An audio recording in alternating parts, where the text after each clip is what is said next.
Hulk, তোর বাবাকে জমিদার ধরে নিয়ে গেছে।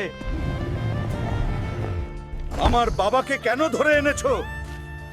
তোর বাবা আমার কাছ থেকে 10 লক্ষ টাকা ধার নিয়েছিল। আগের টাকা ফেরত দে। নাকি আমি আমার বাবার সব ঋণ শোধ করব।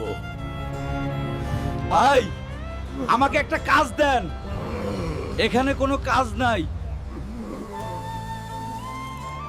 কাজ না পেলে টাকা জোগাড় করব কিভাবে? কাল গ্রামে কুস্তি খেলায় যে পালোয়ানকে হারাবে সে পাবে 10 লক্ষ টাকা। আমি কুস্তি লড়বো।